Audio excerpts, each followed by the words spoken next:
I am back from Korea, sadly, but also I am back with another episode of Cooking with BTS.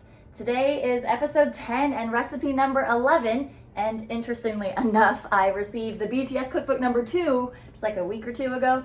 So that means that I've also been renewed for another season, which will happen in 2024, since I still got to finish the rest of the 15 for 2023. I am tackling the most difficult recipe in the whole book for today, Korean fried chicken. I know if you've ever made just fried chicken before, you're probably like, that's not so difficult. Keep in mind that for Korean fried chicken, you fry it twice at 2 different temperatures. In addition to that, there is 2 different sauces for it, so you end up having 3 actual different types of chicken, and there's a side dish. So it's just looking around in my kitchen, there's a lot of ingredients and things that go into all the various parts of this. It is listed as the most difficult recipe in the book. We're gonna take our shot at it today. This is one that BTS has tried to do themselves and in the soup. I have obviously done a few little minor tweaks that they did not do. Number one being, I am not making a whole chicken, I just bought drumsticks instead. They ended up seeing on their own that just doing the whole chicken was very tricky, obviously. In addition to that, I'm obviously not outside using a gigantic boiling vat of oil. I am inside a contained kitchen. But yes, this is one that they tried to fantastic comedic attempt. So I'm looking forward to seeing how mine comes out. And let's go ahead and get this started then.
All right, we have finished making the Korean fried chicken. I can now say I understand why in that episode of In the Soup, it took them like 800 years to be able to finally eat the chicken they started cooking. There's a lot to do, and I have a very small space, and as some of you may have seen in my stories, a very temperamental air conditioner, so it got like really hot in a very small crowded area. So that was definitely a treat while I was trying to deal with boiling oil and all that. The chicken looks really good in my small space. I don't know even if this is the most delicious chicken I've ever eaten, if I'm going to feasibly want to do that again in that tiny box of a kitchen that I have. I am a bit nervous that the radishes are not going to have had enough time to soak in. Interestingly enough, in the book, they don't really tell you to do it way ahead of time. That was just my own thought of, ooh, gosh, that's going to still be very raw radishy and not have soaked up. So we'll see how that goes. But thankfully, I left the others to soak with the leftovers. One of the funniest things that I noticed with mine is all the chicken came out with like these beautiful, crispy, fried the outer layer to it. But then once I had to put it in either the soy sauce glaze or the seasoning sauce, a lot of the fried, like skin on the outside became like a blanket and like completely came off the chicken. So that's okay. But you live and you learn. So here we go. Time to transition from Cooking with BTS to EatJen. And I guess I'll try a bite of each of these to see what it is. I'll start with just the original basic fried chicken here.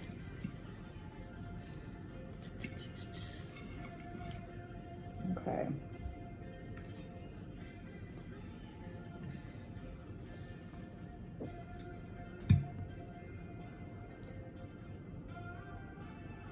It is really good. It stays really juicy on the inside because since you cook it the first time through at a lower temperature, make sure that the chicken stays nice and juicy, and then the outer, the second cooking of it really just keeps the outer part of it nice and crunchy. So yeah, that is really good. Let's go ahead and try it with the soy sauce glaze with the skin that didn't want to stay on so much.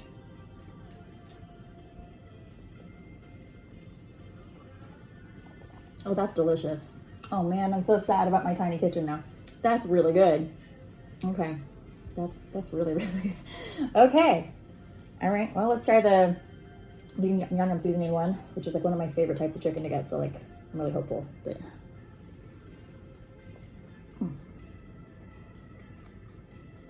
Oh no, that's so good too. Okay. Me thinking back to, 2 minutes ago, I was like, I'm never gonna do this again. It's really, really yummy. That soy sauce glaze and the seasoning sauce are so good. It makes the chicken so yummy. Oh no. Oh, okay. Well, let's see if my fears about the radish came true or if the fact that I decided to do them early on in it was a smart choice. Oh, wow. Yeah, that still does not taste like it had soaked it in enough. Oh my. Ooh, that just tastes like radish with like the outermost part of it. You're like, oh, okay, cool. It's gonna taste like, the way pickled radish should. Then you get into it and you're like, no, and I cut it smaller than what the book tells you to do too, but okay. Here's hoping that if I leave that soaking in that stuff overnight, so when I have leftovers tomorrow that it tastes better. Otherwise, oh man, I wasted money and a trip all the way out to H Mart just so I could get Korean radish for this, which is a shame because I love Korean radish to have it with my chicken and stuff, but not tonight. Not tonight. Anyways, my tiny kitchen definitely presented some interesting obstacles for me to overcome with this. But man, the two sauces for these chicken are really, really good. So we will see if I decide to make more of them in the future. But yeah, this has been episode 10, recipe number 11. I only have 4 left, and I have finally done the most difficult one. So I guess I better start shopping for a bangyapan frame. I don't know what you call them. Because I have been pushing that one off, going, oh, I don't have a fish bread mold. That's the word. I don't have a fish bread mold. I better start looking for one of those so I can do that part too.